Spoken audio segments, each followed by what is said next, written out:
এই মিষ্টি আমরা নেত্রকোনা যায়, এই সোনামন্দির যায়, মধ্যনগর যায়।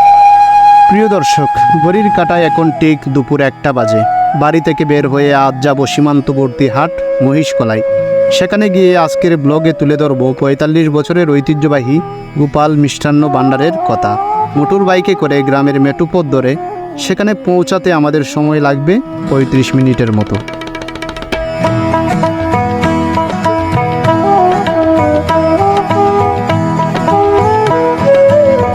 দর্শক, এই মুহূর্তে আমরা আছি হচ্ছে মহিষকলা উচ্চ বিদ্যালয়ের সামনে। আমরা কিছুক্ষণের মধ্যেই আমরা মহিষকলা বাজারে পৌঁছবো। সুনামগঞ্জের মধ্যনগর উপজেলার সীমান্তবর্তী মহিষকলা বাজার। এ বাজারের একটি বাণিজ্যিক মিষ্টির দোকান শ্রী গোপাল মিষ্টান্ন ভাণ্ডার। এ দোকানের মিষ্টির সুনাম রয়েছে। এ দোকানের মিষ্টির সমগ্র জেলা ও জেলার বাইরেও অনেক সুনাম রয়েছে।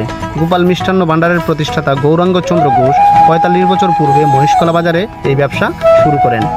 গৌরাঙ্গচন্দ্র ঘোষের আদিনিবাস ছিল বিক্রমপুর জেলায়। পরে তিনি মহিষকলায় এসে বসতি স্থাপন করেন।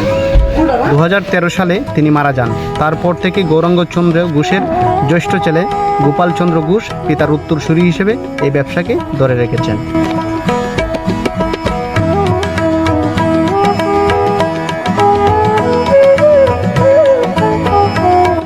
আমরা প্রায় 35 মিনিটের মতো মোটরসাইকেল জার্নি করে মহিষকলা বাজারে এসে পৌঁছলাম।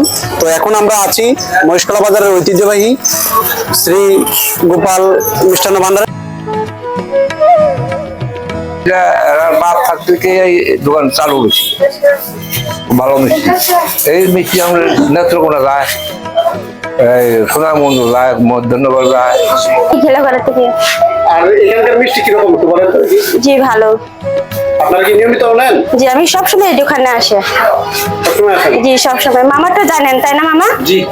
আমি সবসময় এই দোকান থেকে রসমালাই, মিষ্টি, দই এগুলো নিয়ে যাই।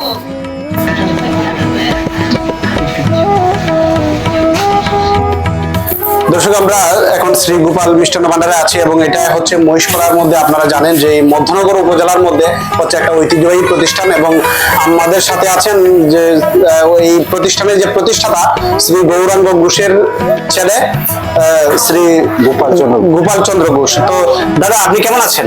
জি ভালো আছেন? এই তো আছি, আপনাকে ধন্যবাদ। তো আপনাদের এই প্রতিষ্ঠানের বয়স কত? 45 থেকে 50 বছর। 50 বছর হবে। তো এই প্রতিষ্ঠানের প্রতিষ্ঠাতাকে? আমার বাবা গৌরাঙ্গচন্দ্র ঘোষ। আপনার বাবা গৌরাঙ্গচন্দ্র ঘোষ। আপনাদের আদিনিবাস কোথায় ছিল? মুন্সিগঞ্জ টঙ্গিবাড়ি দিঘিরপাড় বাজার।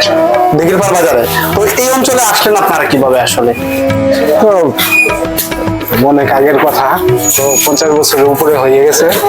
এখন বিষয় হলো ওই তখন তো আমার বাবাই ছিল, আমার জন্ম আবার এই জায়গায়।